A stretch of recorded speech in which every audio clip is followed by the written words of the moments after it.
Movie की शुरुआत में शहर के कई डिफेक्टिव लोगों को एक नई जगह ले जाया जा रहा था, जिनमें ऑर्लिन नामक एक लड़की मौजूद थी। उसके गर्दन पर टैटू बनाकर उसे बॉर्डर पर छोड़ा जाता है। ऑर्लिन जैसे तैसे वहां से दूर कहीं जाने लगती है, मगर एकदम से एक गाड़ी में मौजूद कुछ लोग उसे पकड़कर अपने साथ ले जाते हैं। अब जैसे ही उसे होश आता है, वो खुद को बंधा हुआ पाती है। कुछ देर बाद किडनैपर्स में से एक आकर उसे इंजेक्शन देकर बेहोश कर देती है और फिर उसके हाथ और पैर काट लिए जाते हैं। ऑर्लिन को धीरे धीरे समझ आने लगता है कि जिन्होंने उसकी किडनैपिंग करी है वो सभी कैनिबल्स हैं, यानी वो सभी इंसानी मांस खाना पसंद करते हैं। वहीं बाहर किडनैपर्स का पूरा ग्रुप फिलहाल एक्सरसाइज कर रहा होता है। हम काफी लोगों के हाथ पैर ऑर्लिन की तरह इस दौरान कटे हुए पाते हैं। इसके अलावा हम मियामी नामक एक आदमी को भी देखते हैं जो किडनैप किए गए लोगों को एनालाइज करने लगता है। वहीं दूसरी तरफ ऑर्लिन को किसी की चीखने चिल्लाने की आवाज आने लगती है, मगर वो उसकी मदद नहीं कर पाती है क्योंकि फिलहाल उसकी खुद की कंडीशन ही बहुत खराब थी। अब अगले दिन किडनैपर्स का ग्रुप नोटिस करता है कि ऑर्लिन ने कल रात यहाँ से भागने की कोशिश करी थी। गुस्से में एक किडनैपर ऑर्लिन को घसीटते हुए वहाँ से बाहर ले जाती है, मगर किसी टूल की मदद से ऑर्लिन उस किडनैपर को नॉकआउट कर देती है। ठीक तभी एक स्केटबोर्ड की मदद से ऑर्लिन वहाँ से भागने की कोशिश भी करती है, मगर तेज धूप की वजह से ऑर्लिन बीच रास्ते में ही बेहोश हो जाती है। ऑर्लिन की कंडीशन देखकर कुछ कौवे वहां पहुंचकर उसे अपने लंच की तरह खाने लगते हैं, मगर सही समय पर एक आदमी उसे बचाकर अपने साथ शहर की तरफ ले जाने लगता है, जो कि बिल्कुल भी सुनसान नहीं था।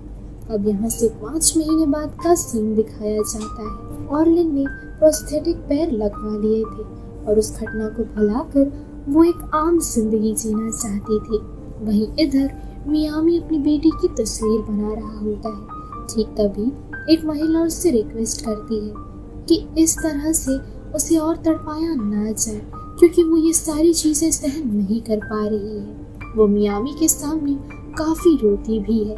मियामी को उस पर तरस आ जाता है और फिर मियामी अपनी बेटी के साथ ह्यूमन मीट खाने लगता है, जो कि उसी औरत का था। दोस्तों, मारिया जो कि किडनैपर दल की एक सदस्य थी, उसे ये सब कुछ अच्छा नहीं लग रहा था और ये बात वो काफी समय से सभी से कहने की कोशिश भी करती है, लेकिन कोई उसकी बात सुनना ही नहीं चाहता था। अब अगली सुबह मियामी की बेटी और मारिया कुछ चीजें ढूंढने के लिए अपने इलाके से बाहर जाते हैं। इस दौरान मारिया को काफी बुरी तरीके से चोट लग जाती है। ऑर्लिन भी वही मौजूद थी। ऑर्लिन मारिया को वहां देखकर समझ जाती है कि मारिया उसी किडनैपर दल की एक सदस्य है। गुस्से में ऑर्लिन मारिया को शूट करके उसे जान से मार देती है। वहीं मियामी की बेटी अफसोस करके मारिया के पास बैठ जाती है। दूर से ये नजारा एक आदमी देख रहा होता है। मारिया को मारकर ऑर्लिन वहां से जाने ही लगती है। उसका पीछा करते हुए वो बच्ची भी उसके पीछे पीछे जाती है और ऑर्लिन उसे अपने घर लेकर जाती है। ऑर्लिन की काफी कोशिश करने पर भी वो बच्ची उससे बात नहीं कर रही थी। दूसरी तरफ मियामी काफी ज्यादा परेशान हो जाता है। काफी देर तक इंतजार करने के बाद उसके पास मारिया की लाश पहुंचाई जाती है, जिससे वो और ज्यादा घबराने लगता है और खुद ही अपनी बेटी को ढूंढने के लिए निकल पड़ता है। मियामी को किसी से पूछताछ करके भी अपनी बेटी के बारे में कुछ भी पता नहीं चल पा रहा था। इधर धीरे धीरे उस बच्ची के साथ ऑर्लिन की बॉन्डिंग बनने लगती है। वैसे फिलहाल ये दोनों बाहर थे। यहाँ डीजे चल रही होती है और यहाँ मौजूद सभी को एक एक पिल्स दी जाती है। पिल्स लेते ही सभी थोड़ा अलग महसूस करते हैं। ठीक तभी वो बच्ची एक खरगोश के पीछे भागने लगती है, जो सुबह उसका मूड ठीक करने के लिए ऑर्लिन ने उसे दी थी। खरगोश को फॉलो करते करते ड्रीम नामक एक आदमी के पास वो बच्ची जा पहुंचती है और वो उसे अपने साथ ले जाता है। इस बीच ऑर्लिन को वो बच्ची कहीं दिखाई नहीं दे रही थी, मगर वो उसे ढूंढ तक नहीं पा रही थी, क्योंकि पिल्स खाने के बाद उसका खुद पर नियंत्रण नहीं था वो हैलुसिनेट करने लगती है। साथ ही अचानक एक आदमी उसे पीछे से अप्रोच करता है और सीन यही कट हो जाता है और सुबह का सीन दिखाया जाता है। सुबह होते ही ऑर्लिन खुद को मियामी के सामने पाती है। मियामी उसे अपनी बच्ची की तस्वीर दिखाकर उसके बारे में पूछता है। ऑर्लिन मियामी को सब कुछ सच सच बता देती है। मियामी ऑर्लिन की जान के बदले उसकी बच्ची को ढूंढने के लिए उसे कहता है और ऑर्लिन मान जाती है। अब ये दोनों बच्ची की खोज में निकल पड़ते हैं। ठीक तभी एक आदमी ऑर्लिन को देखकर उसके बदले गैसोलीन देने का ऑफर मियामी के सामने रखता है और मियामी मान भी जाता है। वो आदमी ऑर्लिन को लेकर जाने ही लगता है कि अचानक से मियामी उस आदमी पर वार कर देता है और उसका हाथ काट कर स्नैक्स के लिए अपने पास रख लेता है। इसके बाद एकदम से सैंडस्टॉर्म आ जाती है और इन दोनों को वहां छिपना पड़ जाता है। इस दौरान मियामी उस आदमी के आर्म्स पकाकर खाने लगता है। वहीं उन दोनों के बीच काफी बातें भी होती है, जिसके बाद मियामी ऑर्लिन को थोड़ा थोड़ा पसंद आने लगता है और ऑर्लिन मियामी में इंटरेस्ट दिखाकर उसके करीब जाने की कोशिश करती है। लेकिन इस दौरान एक आदमी वहां पहुंचता है जो इन जैसे कैनिबल से नॉर्मल लोगों को बचाया करता था। वो आदमी मियामी को गोली मारकर ऑर्लिन को रेस्क्यू करता है। अगली सुबह तक ऑर्लिन को यहाँ से बाहर निकाला जाता है, मगर इस बीच उसे सिर्फ और सिर्फ मियामी की याद आ रही थी।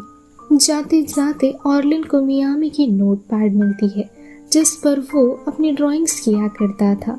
दूसरी तरफ हम देखते हैं कि मियामी जिंदा था। एक आदमी उसे इंजर्ड हालत में पाकर उसे अपने घर ले जाता है और फिर वो उसकी देखभाल करके उसे स्वस्थ कर देता है। इधर ऑर्लिन को नोटपैड में मियामी की बेटी की तस्वीर मिलती है, जिसकी जेरॉक्स निकलवा कर ऑर्लिन उस बच्चे को ढूंढने का प्रयास करती है, मगर काफी दिन गुजर जाने के बाद भी उसे वो बच्ची मिल ही नहीं रही थी।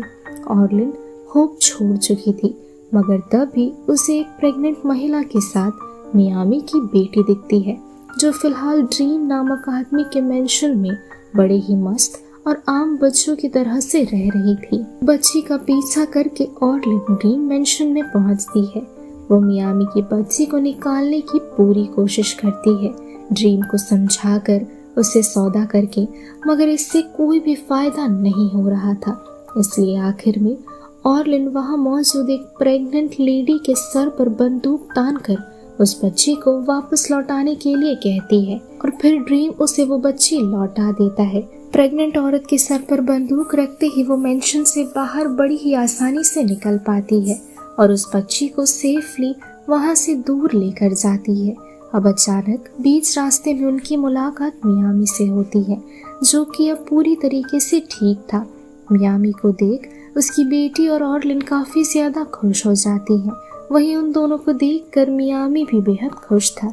मियामी जल्द से जल्द ऑर्लिन को इस जगह से लौट जाने के लिए कहता है, क्योंकि ये कैनिबल्स की जगह थी और उसका यहाँ रहना खतरे से खाली नहीं था। मगर ऑर्लिन मियामी के साथ अपनी जिंदगी की एक नई शुरुआत करना चाहती थी, इसलिए वो उसे काफी देर तक समझाने की कोशिश करती है और आखिरकार मियामी उसकी बात मान जाता है और फिर वो तीनों एक हैप्पी और स्वस्थ फैमिली की तरह अपनी जिंदगी बिताने की एक नई शुरुआत करते हैं। और इसी के साथ ये मूवी यही खत्म हो जाती है।